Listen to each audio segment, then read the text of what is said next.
Bem-vindas, bem-vindos para o Mosaico do Negacionismo. Hoje a gente está aqui com a presença da nossa queridíssima Monja Cohen. Monja, muito agradecido, sou sua fã, muito agradecido por poder estar aqui conosco. Ai, e desculpe, mas um pouquinho de tietagem faz parte. E aí eu já lhe passo a palavra, Monja, agradecendo tudo que você tem a nos contar sobre esse fenômeno que tem participado das nossas vidas, né? O ser humano negando realidades.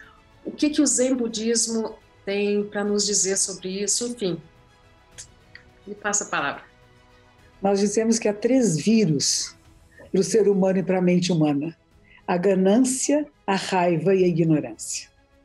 E eles se misturam e vão criando realidades. Então, nós criamos realidades a partir daquilo que nós queremos que seja. E há pessoas que não querem que seja o que é. Porque tem medo, porque não sabem lidar com isto, porque tem alguma vantagem se for diferente disto. Então, tem várias razões pelas quais as pessoas vão negar aquilo que está na sua frente.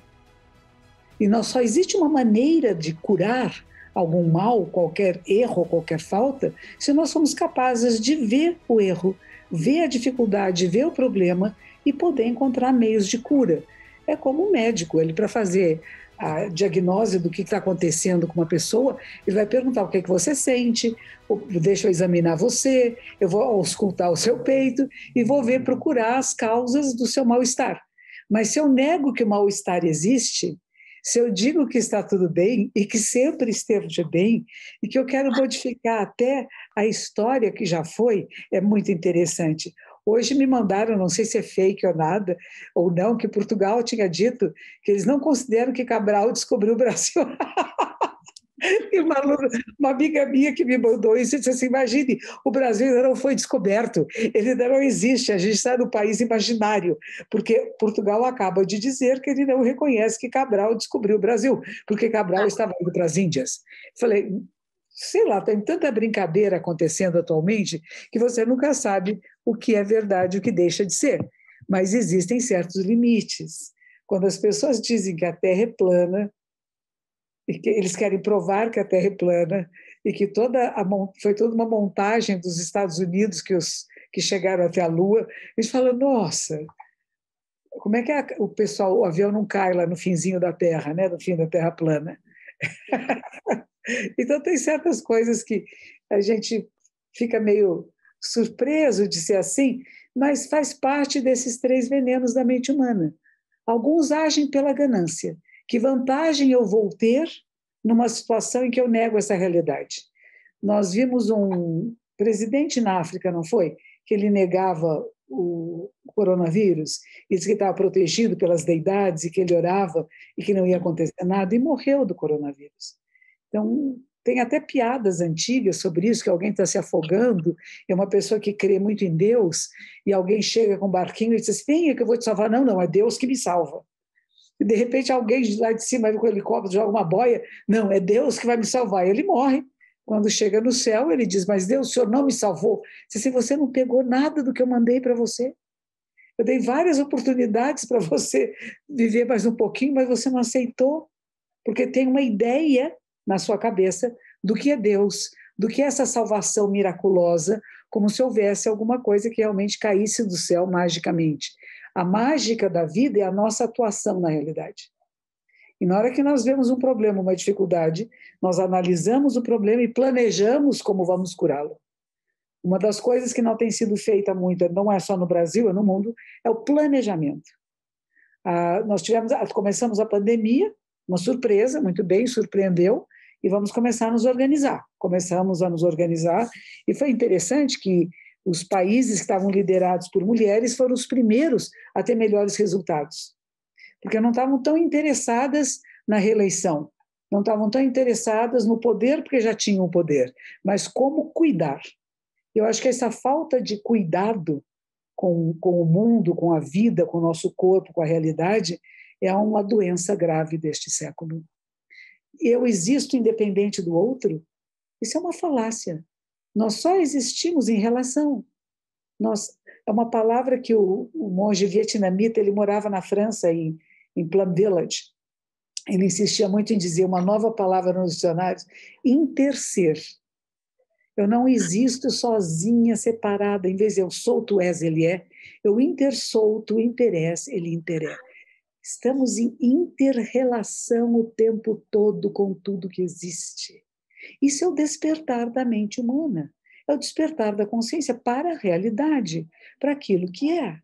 Ele tem uma explicação que é belíssima. Ele pega uma folha branca de papel. Deixa eu ver se eu acho uma folha branca, minhas folhas estão todas escritas aí atrás. Mas ele pega uma folha branca de papel e ele diz assim: está vendo que aqui tem uma nuvem? Qualquer poeta vê, porque se não tiver nuvem, não há chuva. Se não há chuva, não há árvore. Se não há árvore, não há papel. E ele vai desenvolvendo esse pensamento que você vê a árvore, você vê o inseto, você vê os pássaros, você vê as folhas, e você vê a água, a chuva, o vento, o sol, o dia, a noite, e lá vem vindo o lenhador, e o lenhador traz o minério de ferro, e ele traz ao mesmo uma boia fria, e na boia fria tem um pedaço de pão. Olha o campo de trigo. O papel é feito de tudo aquilo que não é papel. Assim como nós, a nossa vida humana, ela é feita de tudo que não é a vida humana. Nós não existiríamos se não houvesse esse equilíbrio cósmico. Não só entre todos os planetas em torno do céu, na Via Láctea, mas dentro da própria Terra. A nossa vida humana só é possível por causa do equilíbrio com as outras vidas, com as outras formas de vida que tornam possível a nossa. Então, no momento em que todos estão falando tanto do aquecimento global, que temos que cuidar, porque senão a nossa espécie vai desaparecer. Não o planeta Terra, mas as condições de vida para a espécie humana correm riscos. E por isso temos que cuidar. Mas há pessoas que negam e que dizem: não, a Terra recicla tudo. Ela tem um limite. Nós pensávamos que ela podia reciclar tudo, ela podia, enquanto a população mundial era menor, quando nós éramos mais cuidadosos, mais atenciosos com a vida silvestre. De repente, o que o vírus vem nos mostrar? Vamos pensar, o morceguinho está lá, feliz, e o coronavírus vive em harmonia com ele, em simbiose. Morcegos e coronavírus estão vivendo muito bem. De repente, começaram a comer muito morcego.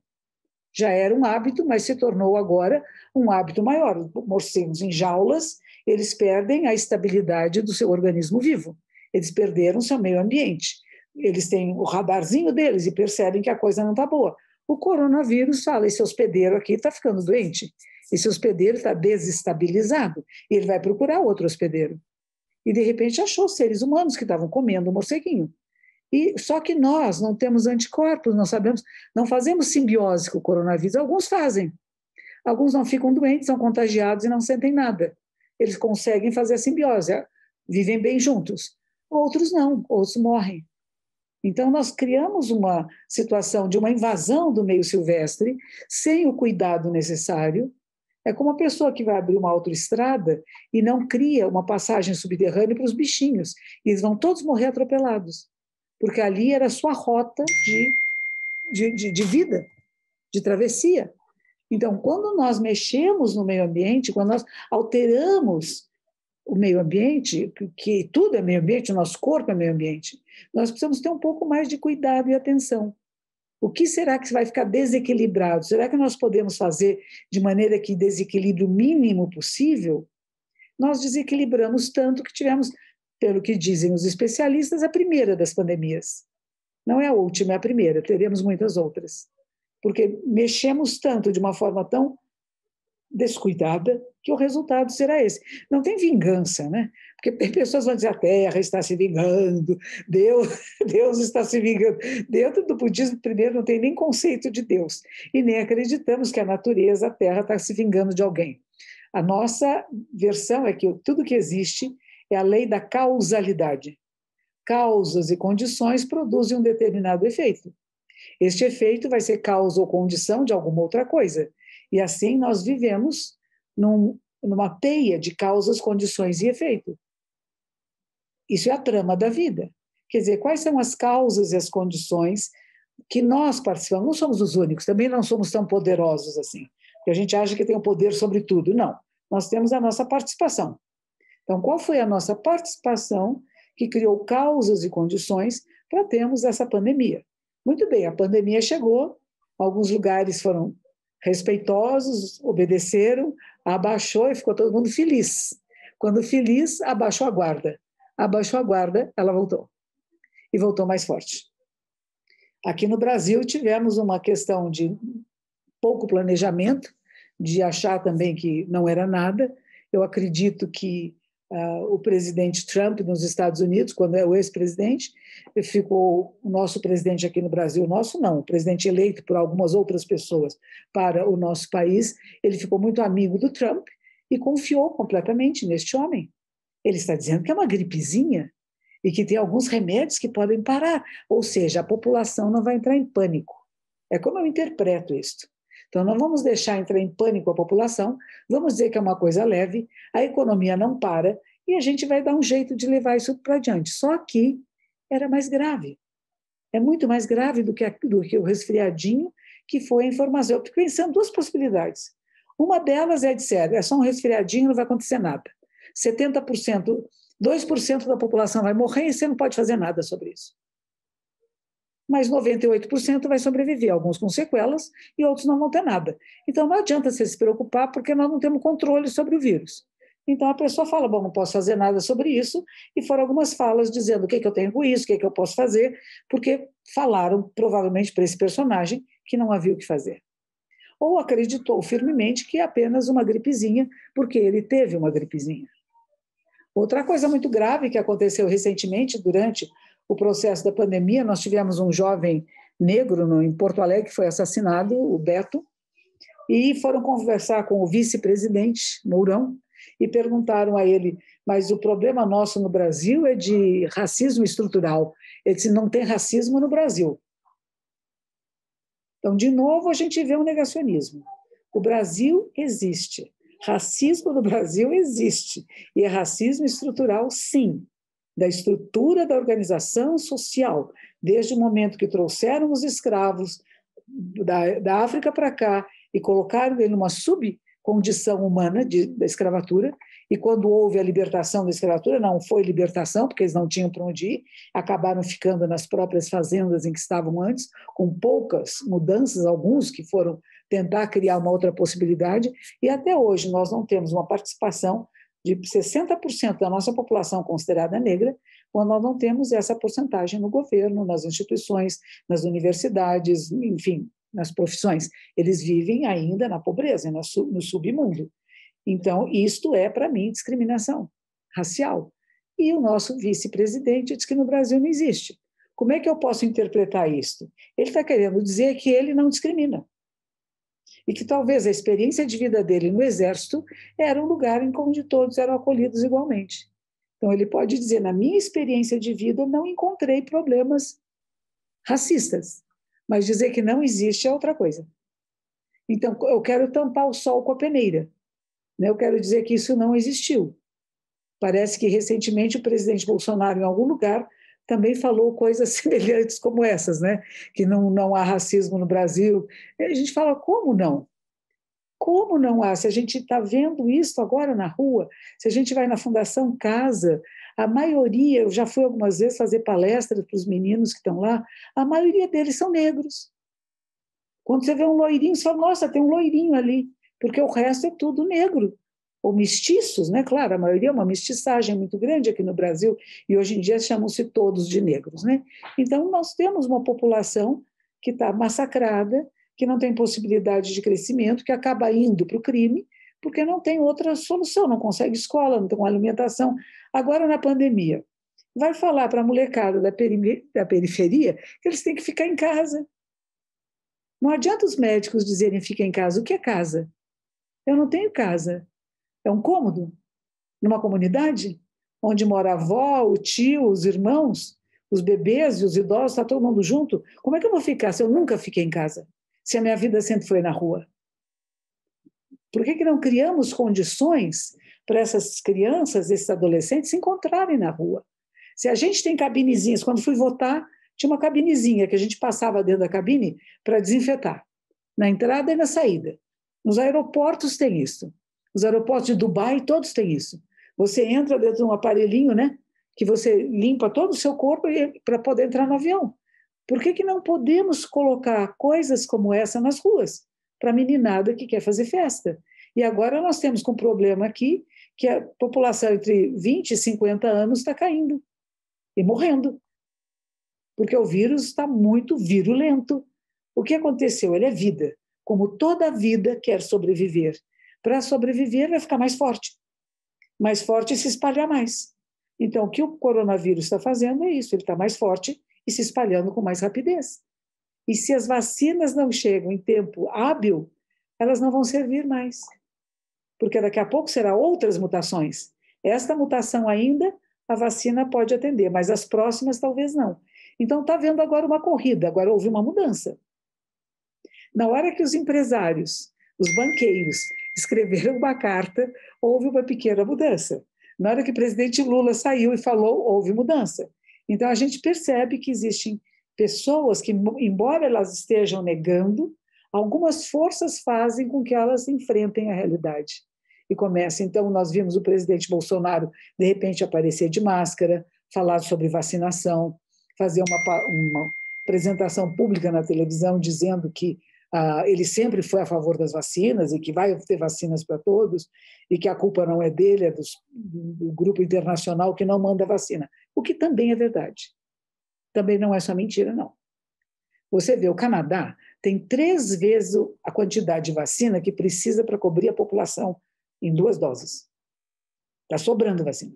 Estados Unidos tem 2 vezes a quantidade de vacinas que precisa para toda a sua população.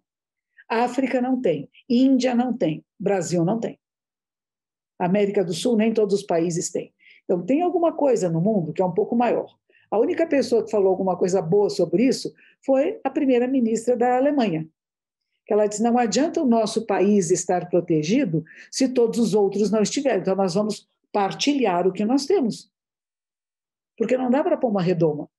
Então, você vê que, de repente, no meio desse caos todo, tem um ser humano, ela não é única, é claro, que tem a visão mais ampla, que não está fingindo que não é.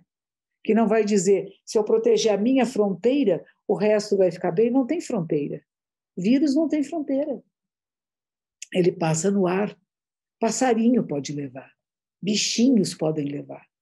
Não é só de ser humano para ser humano. Ele gruda num fiozinho, numa grama. Na Espanha fizeram essas testagens, né? Que estava no banco do jardim, estava na grama no chão. Ele tem uma sobrevida de alguns minutos que alguém passa por ali e pega, e não tinha nada. Então, nós estamos num momento muito grave, porque ainda existe esta negação da realidade. Este medo de ver a realidade como ela é e talvez não saber lidar com ela. Então, eu preciso fingir que é diferente. E aí vem quais são os venenos que estão levando algumas pessoas a fingir que não é. Ganância, eu quero me manter no poder, eu quero ter mais poder, eu quero ter mais recursos. Não teve pessoas vendendo kits falsos, kits de testagem falsos da Europa aqui para o Brasil? Gente, teve muita sujeira nessa história. Pessoas vendendo vacinas falsas. Aqui no Brasil estão roubando vacinas dos postos de saúde. Pessoas vendendo álcool gel falsificado. Quer dizer, isso é ganância. Olha a oportunidade para eu ganhar. As pessoas que pensam assim, infelizmente, algumas delas vão ser vítimas da coronavírus, né? Vão ser vítimas do coronavírus, das Covid-19, porque estão abusando, não só da boa vontade dos outros. A gente vê tanta coisa errada acontecendo, e é nós, humanos, que temos que mudar. A ganância nos pega, e vamos fazer besteira e vamos dizer que estamos fazendo bem. Se a gente pensar um pouco, quando Hitler estava indo no poder, ele achava que estava fazendo bem para a Alemanha, né? Ele era um homem bom. Ele ia salvar os brancos, né? Os caucasianos. Ele era uma pessoa boníssima. Ele queria o bem do mundo, a raça pura, né? Por isso que eu digo, a mente humana é muito danada, porque ela nos engana. A pessoa acaba acreditando que está fazendo bem, o que está fazendo é certo. e vai brigar com os outros, pois não, vocês não estão me entendendo. Eu sei o que eu estou falando, porque foi enganado por si mesmo, pela ganância. Outros pela raiva. Fica indignado, toda hora fica bravo, né? Toma medidas abusivas. Como vocês estão dizendo que a Terra não é plana sim, eu vou provar. E tem ataques de fúria, né? Quer dizer, as pessoas são controladas pela raiva, elas perdem o autocontrole, perdem o raciocínio, perdem o discernimento correto. E junto com isso vem a ignorância. Que a ignorância é dizer a chefona dessa quadrilha, dessa tríplice aliança, né? Porque a ignorância é não ver a realidade como ela é não aceitar a realidade como ela é. Eu vou mascarar a realidade para ver se ela atende às minhas necessidades pessoais, o que eu gostaria que fosse. Só que não tem jeito, não tem como mascarar, porque ela não usa máscara, nem mesmo contra o coronavírus. A realidade, ela se escancara para nós. Ela está escancarada. E é só olhar e ver. Não é nem de precisa ser cientista, não precisa ser especialista, né? Não precisa ser farmacologista. Pois o coitadinho aqui do presidente do Brasil não ficava com um remedinho na mão? Ele é médico? Não. Ele é farmacologista? Não. Ele entende disso? Não. Alguém falou para ele. Alguém falou isso para ele. Quer dizer, que assessoria tem um presidente de um país? Dizer que ele que escolhe, não pode ser ele que escolha. O presidente do país, ele não pode escolher seus assessores, todos eles não. Senão dá bobagem, né? Então, quem é que está por trás disto e qual o interesse que está por trás disso que é maior do que o Brasil, que é maior do que a população brasileira? Quais são os grupos que têm interesse em fazer com que este presidente que foi eleito pareça um bobão? Para quê? Quem é que falou para ele, vai fazer cloroquina agora, faz bastante cloroquina para vender aí. Eu não entendo nada de cloroquina. Meus colegas monges queriam escrever uma carta contra a cloroquina. Eu falei, meu filho, eu não sou farmacologista, eu não posso escrever de cloroquina. Porque tem alguns médicos que estão usando cloroquina. Tem alguns médicos que, mesmo que não foi comprovado, acham que funciona. Essa semana morreram algumas pessoas que uma médica resolveu fazer inalação de cloroquina. E as pessoas para quem ela fez inalação de cloroquina morreram. Porque, além do mais, cloroquina não é para ser inalada. Então, tem havido coisas muito absurdas, como nos Estados Unidos, o pessoal que foi beber detergente.